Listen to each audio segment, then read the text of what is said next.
Mr. Speaker, the fentanyl crisis has impacted communities across Canada and across North America.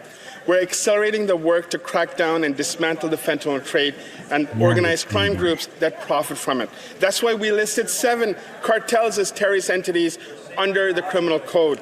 I'm working closely with Kevin Brasseau, Canada's fentanyl czar, at home and abroad to put a laser-sharp focus on dismantling fentanyl. We will put those profiting from this drug behind bars. Mr. Speaker, we expect the border bill, support for the border bill from my friend opposite and across the aisle. This is a very important. Maybe not. Welcome back to Stand on Guard. I'm your host, David Krayden, broadcasting live again this morning from our nation's capital. That was your public safety minister, Gary, Sander Agangari, I think it is. But he's talking about Kevin Brasseau. You remember him? He was the fentanyl czar, appointed quite some time ago. We haven't heard a peep from this fentanyl czar since he was appointed. And is that because he simply isn't doing his job? Or is he really that media shy? When we come back, we got lots to talk about today. The Prime Minister lied and his minions continue to lie.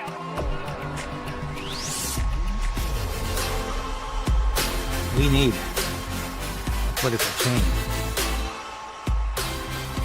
But we also need to resolve to resist.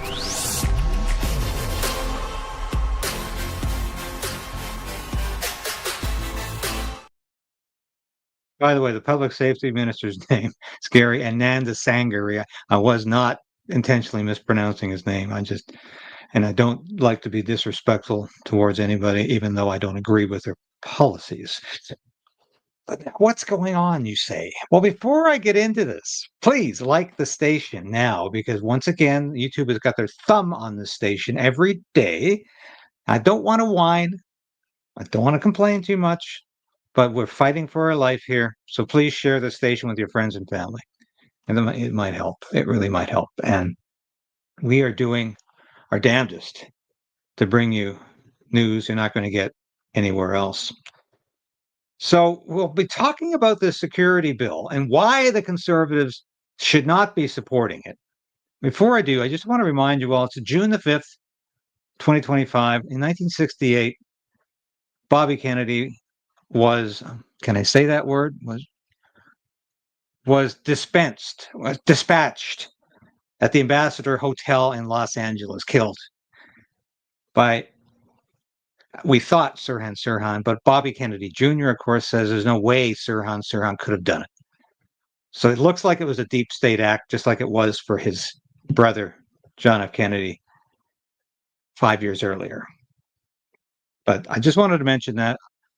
I think Bobby Kennedy Sr. was a person who really cared for people, just like Bobby Kennedy Jr. seems to care about human life as well. And the more he's attacked, the more I know he's doing the right thing. But I want to talk about what the hell, excuse my language, but what the hell happened yesterday? I had so many people say, hey, what happened to the vote? Didn't we have a non-confidence vote yesterday? Sort of. Throne speech adopted without a vote in the House of Commons. All right, so you can either say they had the vote on division, or you can say they had no vote at all. But this is everything we're seeing right now in the House of Commons and from the Liberal government. And I'll get into their security bill in a minute and exactly what it means for you and why the Conservatives shouldn't be supporting this. The Conservatives did not vote against the government yesterday. I see people out there saying, oh, the Conservatives stood up to the Liberals. It was those NDP and the Bloc. There wasn't a single vote against this throne speech yesterday, even though the NDP claimed that they were going to vote against it. Here, let's watch the video, because as far as I can see, there's absolutely no indication that anybody in the House of Commons, any party, voted against the throne speech. And this is all once again, charade, facade, big farce. You want to see the best show in Ottawa, or actually in Canada? Come to the House of Commons and watch what's going on here. It is theater. And it's not just the Carney liberals. It's theater all around. Let's call it theater in the round. That's exactly what's going on. And yeah, I should probably put my face back in here, as contemptible as that might be for some people. I really don't believe what I'm seeing at times, because nobody's saying what they really mean. And at the last minute, of course, everybody supported the throne speech. And the Conservatives, they won't tell you. They're not saying how they voted. But here, watch this, and you'll know how the Conservatives voted. Met caucus this morning, and we decided that we are going to be voting no to the throne speech. Yeah, sure. Today, I note that Labour, the FCM, and the Chambers of Commerce have called on this government to take meaningful action to protect jobs and the industry. Prime Minister Carney has announced before that he would allocate all of the monies from the countervailing tariffs to affected workers, and yet to date, we have not seen any meaningful announcement from this government to protect workers who will lose their jobs or Canadian industry. New Democrats are calling on this government to take a number of swift measures. First, we want them to bring in emergency reforms to the employment insurance program. Second, we want to make the use of Canadian steel mandatory in all government infrastructure projects and a centerpiece of the One Canada economy legislation. And third, we'd like to see tax incentives to private businesses to encourage them to use Canadian-made products. The second thing I want to announce today is that New Democrats met caucus this morning, and we decided that we are going to be voting no to the throne speech. 1.2 million Canadians sent New Democrats to this Parliament to advocate for working families across this country. And yet, in this throne speech, we don't see those priorities reflected. Millions of Canadians don't have access to an affordable home. They don't have access to timely health care, and they don't have access to the good family-sustaining jobs that they need. And yet, the throne speech doesn't even mention the words health care. You won't even find those words in the throne speech. The All right, so here's FCM and the Chambers of Commerce, 2 million Canadians. Yet, in this throne speech, we don't see those priorities reflected. Millions of Canadians don't have access to an affordable home. They don't have access to timely health care, and they don't have access to the good family-sustaining jobs that they need. And yet, the throne speech doesn't even mention. All right, so here's the interim leader of the NDP saying no mention of affordable housing. In fact, Labour isn't even mentioned in the throne speech. He's not very happy. And of course, about half this guy's caucus, this tiny caucus of 7 NDP MPs, don't like this guy, and they claim they never had a chance to vote for an interim leader. So he's on very fragile ground to begin with. But here he is laying out his demands to the government. We're not gonna support the throne speech unless. So how come a couple of hours later they voted in favor of the throne speech? Hey, there's better to come in this little video here, because this captures stuff that I didn't see much of the mainstream media actually covering. The words health care. You won't even find those words in the throne speech.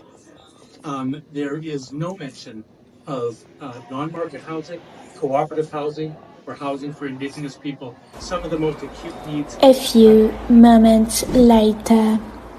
Mr. Speaker, there have been discussions among the parties, and if you seek it, I believe you'll find unanimous consent for the following motion: that notwithstanding any standing order or usual practice of the House, A, the address be engrossed and forwarded to His Majesty the King; B, an address be presented to Her Excellency the Governor-General, praying that Her Excellency will be pleased to transmit to His Majesty the King an engrossed address which the Commons of Canada in Parliament assembled adopted in reply to His Majesty's speech at the opening of the first session of the 45th Parliament, and C, the address be engrossed and presented to Her Excellency the Governor-General by the Speaker. All those opposed to the honourable members moving the motion will please say nay. Agreed. The House has heard the terms of the motion. All those opposed to the motion will please say nay. Carried. Right. Is it just me, or are you not hearing anybody, including Andrew Scheer, who's the acting leader of the official opposition, say anything in opposition to this? Now, last week, I talked about how the Liberals want to co-opt the Conservatives. Looks like they're succeeding, because there wasn't a single word of protest about the throne speech. Despite all of the bluster from the NDP, they said nothing either. The Bloc obviously supported it too, even though at least they had the dignity to say nothing at all before the vote. But this is how much of a charade Parliament has become. And as I said, it's a government in the back room. It's Carney's government in the back room. And once again, I say, please share this video, share this station, share this broadcast with your friends and family, because the thumb is on this broadcast again. And it's a daily battle to get these numbers up. So there you go. You can't handle the truth. You can't handle the truth. Yeah. No, some people can't handle the truth. And the truth is, there was no opposition to the throne speech. Was there a vote? No, not really. No, it wasn't a recorded vote. But if somebody had have said, hold it, we are opposed, then at least there would have been somebody on the record as saying they oppose it. So I want to get, before I get to the government security bill, which you saw the public safety minister reference at the very beginning, let's listen to a bit of question period yesterday, because it's bizarre.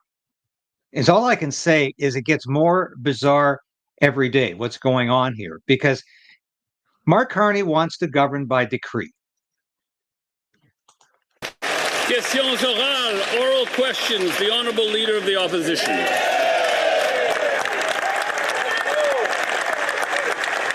Let's be clear, Trump's tariffs on Canada are wrong, unjustified, and attack on our workers and our economy. Now, while other countries have got deals to lower their tariffs, not only has the PM failed to do that, but he's got Canada's tariffs doubled on steel and aluminum. He promised he was the man with the plan. He can't even get a deal. Our workers are terrified about losing their jobs, and he promised that he'd collect $20 billion in retaliatory tariffs, but then secretly drop those tariffs to zero during the campaign. If he's so sure that he's still going to collect $20 billion, why not table a budget and prove it to Canadians? The Right Honourable Prime Minister. Mr. Speaker, the American tariffs, the new tariffs on steel and aluminum, are unlawful, unjustified, and illogical. I agree with the member. And that is why, one of the reasons why we have retaliatory tariffs on over $90 billion worth of U.S. goods. We are in intensive negotiations with the Americans, and in parallel preparing reprisals if those negotiations do not succeed. The Honourable Leader of the Opposition. Well, one way to deal with the Americans is from a position of strength. But now the Prime Minister is saying that he won't even approve a new pipeline unless there is consensus. This is already unraveling. The radical BC Premier says no pipeline through his province. And there's not even consensus in the Liberal cabinet, with top ministers committed to killing oil and gas projects. The vast majority of Canadians don't want to give a veto to politicians. They want to be less dependent on the Americans and to earn more powerful paychecks from selling our oil and gas around the world. Will the Prime Minister show some leadership and commit to approving a pipeline today? The Right Honourable Prime Minister. Mr. Speaker, Canadians from Shawinigan to Saskatoon and the Premiers and Prime Minister that represent them have agreed on the importance of building projects of national interest. The consensus that's required includes a consensus with Indigenous peoples, something that the members opposite do not want. We will stand with Indigenous Canadians. We will build pipelines, energy infrastructure in the future of this great country. The Honourable Leader of the Opposition.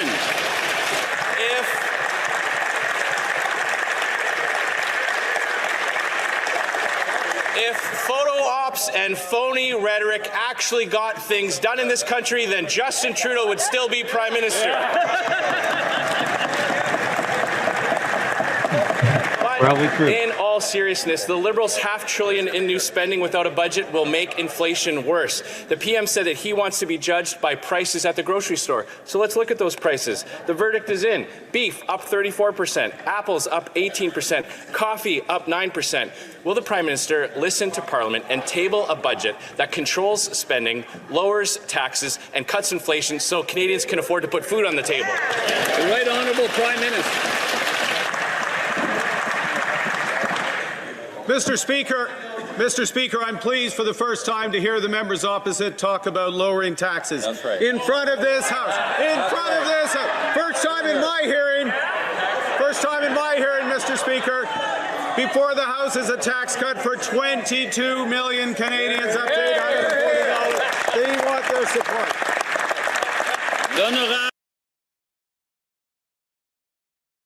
All right, so now Mark Carney is blaming the First Nations over the pipeline because there won't be consensus there, he's suggesting. We know he's playing games.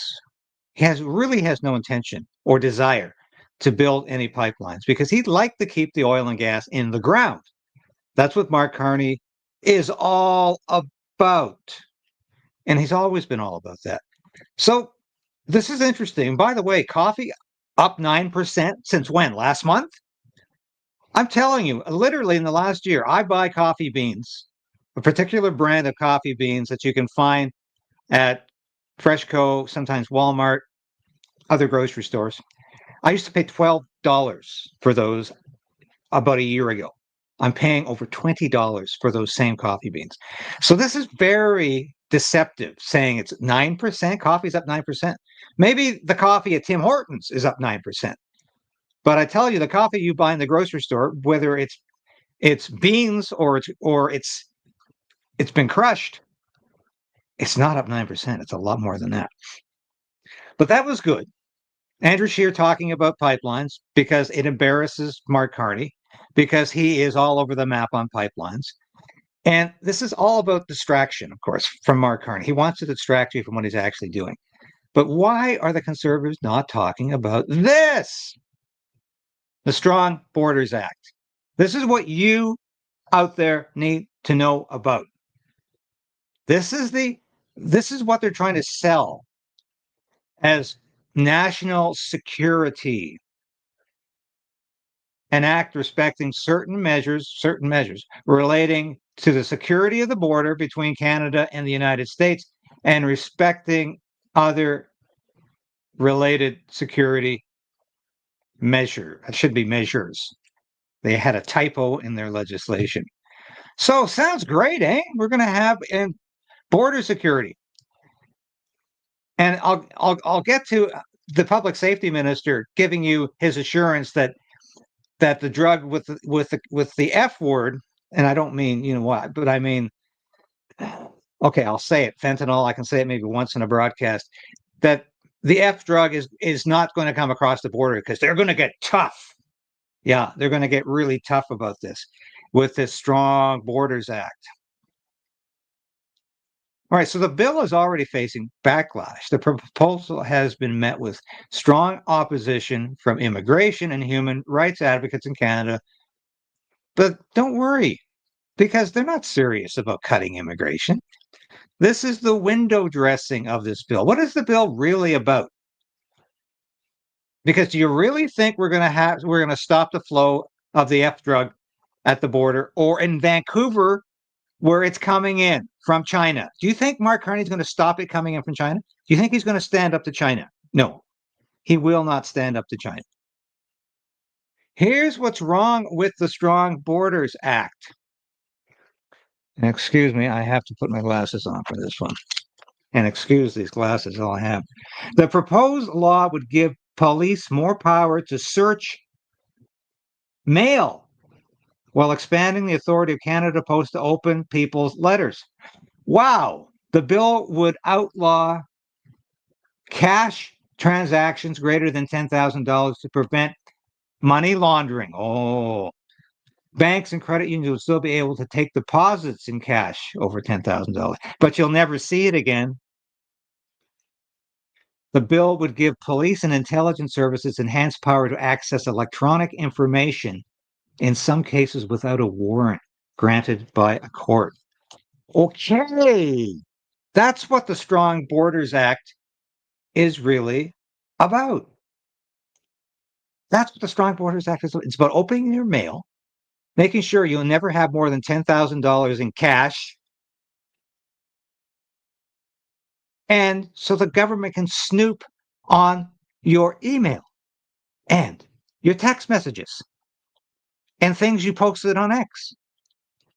It gives the government, once again, incredible control over our lives. And that's what this bill is really all about. It's not about a stronger border. This is how Mark Carney is going to use the back door to introduce his digital currency policy. This is where this is going. This is digital currency. Read it. DC, digital currency.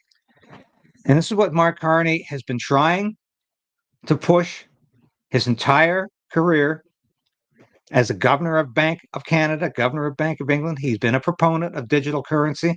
This is how he's going to get it through in Canada.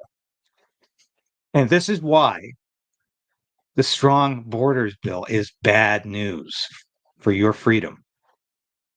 It's just like what Mark Carney did during the Freedom Convoy, freezing bank accounts. Do you think they can freeze bank accounts?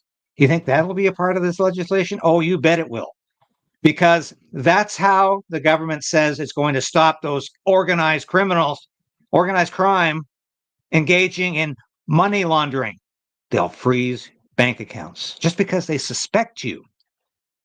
What, of being part of organized crime? No, they suspect you of being on the wrong side, of espousing the wrong policies, of supporting the wrong political party, of having the wrong political views. Therefore, we'll freeze your bank account and we'll open your mail and we'll spy on your internet communication. This is bad news. And I've got to put this up.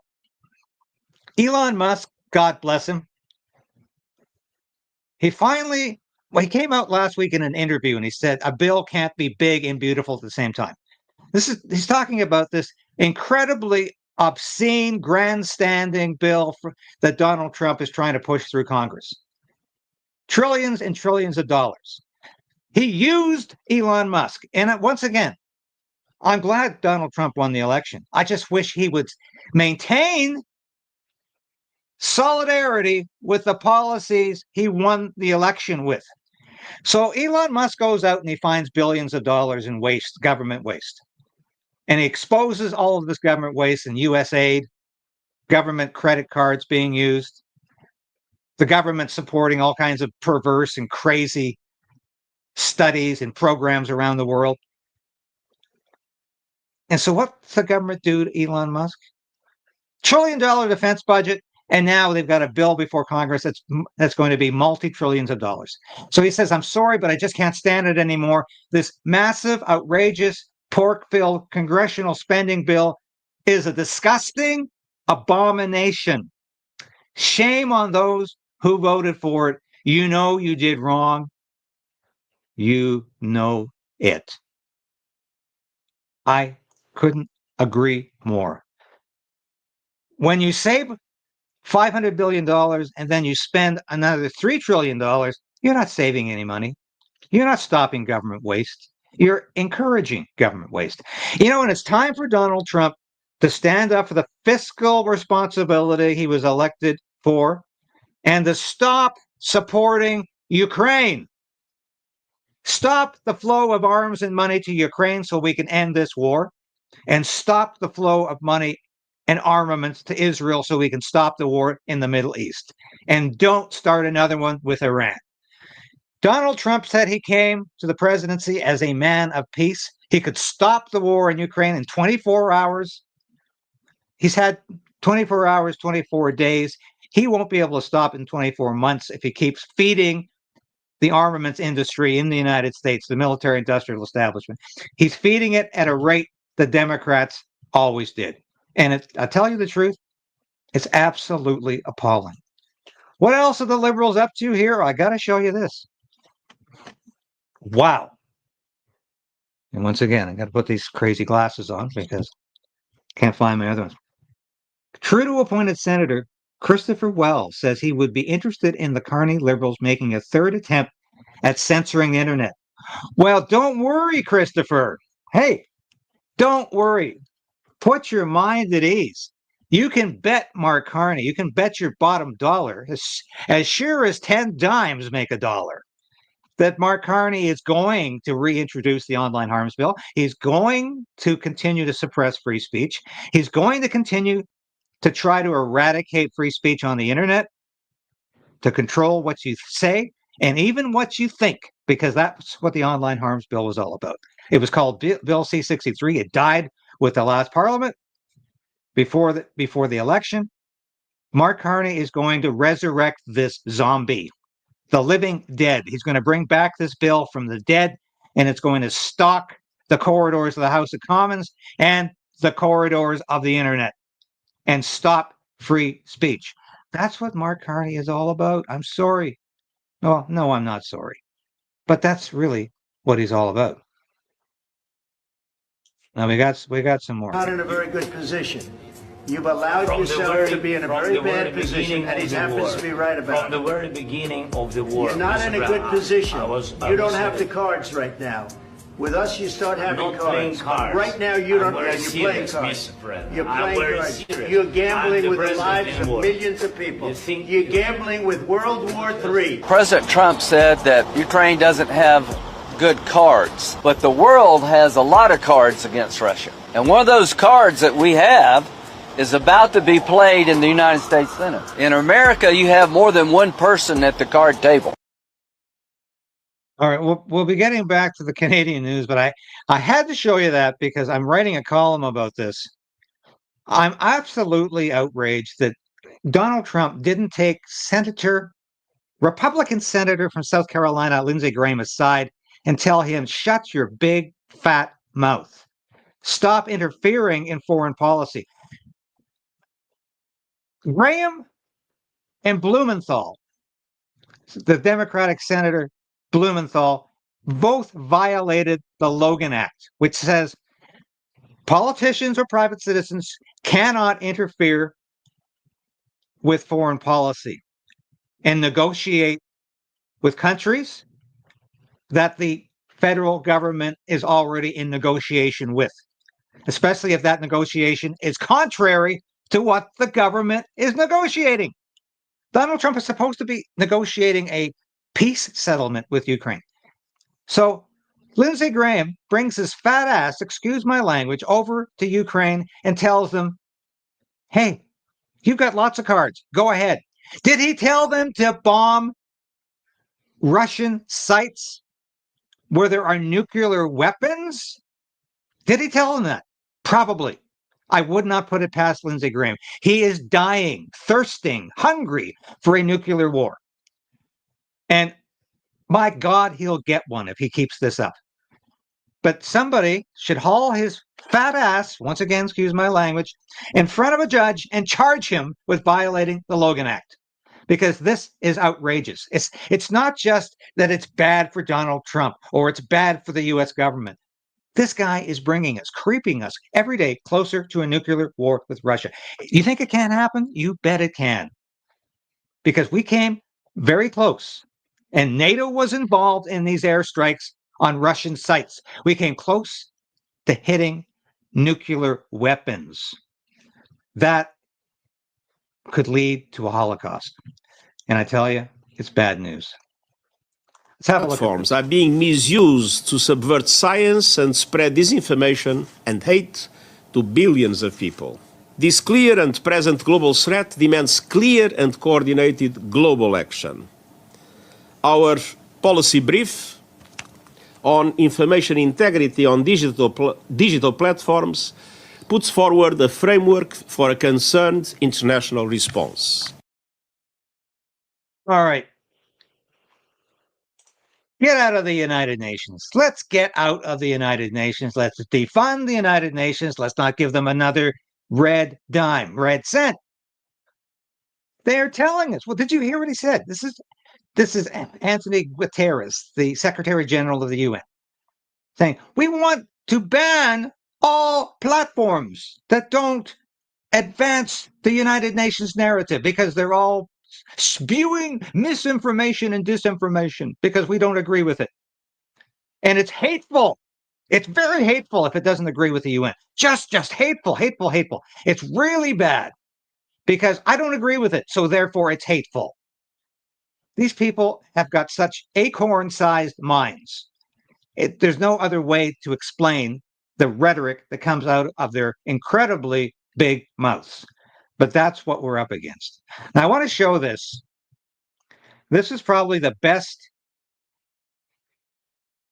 exchange in question period yesterday because it actually talks about something that's really important to you and I. What are the liberals going to do about the drug issue? And do you think they're going to stop fentanyl at the border? Do you think they're going to stop fentanyl from coming in the Vancouver ports? Read what my friend and colleague Sam Cooper has done on the Bureau. I invite you to go to Substack and read what he's written about China sending the F drug to Vancouver ports, and nobody's looking for it. Caribou, Prince George. In my hometown of Williams Lake, with a population of 10,000, 6 prolific offenders commit 98% of the crime. When they're in jail, crime rate goes down. When they're out on the streets, crime rate goes up. Businesses can't even get the mandatory insurance anymore due to high rates of vandalism. On top of this, our communities are faced with an out-of-control overdose crisis. Last week, Williams Lake saw an average of 20 to 30 overdoses per day. If he's the man with a plan, will the Prime Minister rise today and tell us what his plan is to confront the overdose crisis, lock up repeat offenders, and make our communities safe? The Honourable Minister of Public Safety. Thank you, Mr. Speaker. Our plan to keep communities safe will keep drugs, guns, and criminals off our streets. As the first bill that's to be debated tomorrow, Mr. Speaker, will be the Borders Bill, and we're expecting that the Conservative Party. Okay. He's not answering the question. Of course, they never do. But Gary Ananda Sangari, okay, I got his name right that time, is saying we expect the Conservatives to support our border bill. Oh, does he think the Conservatives are not going to read the bill to the very end? The part about the $10,000, the anticipation of digital currency, the RCMP opening your mail, Canada Post employees. Do you want Canada Post employees? Cup W people opening your mail? That's what's in this bill. And do you want your conversations, your text messages, your emails, your thoughts, your musings on X or Facebook or, for God's sake, on YouTube? Do you want that? Do you want that to be accessed by the federal government? That's what this bill is all about, Gary. And if the Conservatives support this bill because they think, hey, we can't oppose this because it'll look like we're soft on the border. Yeah, you bet that argument's going to be used. But it's like everything this government does is they wave a flag and they say, we're about Canada strong. This is what this bill is about. This is what this government is about. Don't read the fine print. Don't look below that because you might waver in your support. Because they're not really selling border security. They've already got a border security plan. Remember the plan Trudeau left office with? $1.6 billion over 6 years for border security. And of course, it was all going to be spent in years 5 and 6. It was a joke. Mark Carney is also going to be implementing a joke because this bill has really nothing to do with border security. It's everything to do with censorship and government control of what you read, what you see, what you do, including the fact it's going to be the beginning of the end of cash and the beginning of a digital currency in Canada. We'll listen to the rest of Gary's little talk. Will support it in order for us to keep fentanyl off our streets, guns off our streets, make sure that illicit fundraising is curtailed, and to ensure that our communities are safer. If they want to put their action behind their talk, it is time for them to act and support this bill and get this through Parliament, Mr. Speaker. Member for York Centre. Last night in North Toronto, a man was shot to death and at least 5 others were wounded. 3 masked men opened gunfire steps away from the Yorkdale Mall. It's not clear if or how many bystanders were hit. The Liberal record on crime is no accident. Liberal Bills C5 and C75 put repeat criminals back on the streets, unleashing crime and chaos on the streets of Toronto. Gun crimes more than doubled under the Liberals. The solution is simple. Repeal soft on crime Liberal laws. When will the Liberals get serious about deadly shootings in Toronto and across Canada? Hear, hear. The Honourable Minister of Public Safety. Mr. Speaker, I'm deeply saddened by the news coming out of the City of Toronto this morning. The gun violence is unacceptable and perpetrators must be brought to justice. We're partnering with police services across the country to fight organized crime and disrupt firearms smuggling and trafficking operations. The Strong Borders Act, introduced in this House yesterday, includes provisions to crack down on illegal firearms and organized crime. I look forward to working with the member opposite towards passing this important legislation, Mr. Speaker. We will continue to work tirelessly to support police across Canada. Not a word from the Conservatives all during question period about this Strong Borders bill and what's actually in it. No. Yeah, it's fine to talk about gun crime. Fine to talk about the fact that Liberals are soft on crime and have been for a decade. It's fine to talk about that. But are they going to support this bill? Are they going to support the Strong Borders bill? I have a feeling they are going to support it. Just like they said nothing about supporting the World Health Organization's pandemic treaty. Do you think the Conservatives opposed it? No. When that came up for discussion a year ago, the Conservatives said nothing in protest. When it was embraced and accepted last month, when Canada automatically became a signatory of the WHO pandemic treaty, the Conservatives said nothing. They have better start opening their mouth about policies that have long-term effects on Canadians, such as the WHO pandemic treaty and the Strong Borders bill. Because believe me, if we live in a country where your mail can be opened, where your internet conversations can be monitored, that's not a democracy anymore. It's not a free country. That's an authoritarian regime at the very least. And that's where Mark Carney is pushing this. I'll be back momentarily with my concluding remarks. Stick around, please. The Prime Minister lied and his minions continue to lie.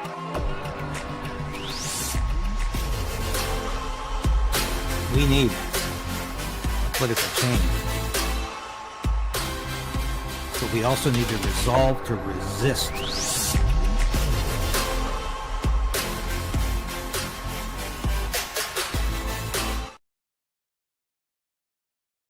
I did it again, didn't I? Yes. Here.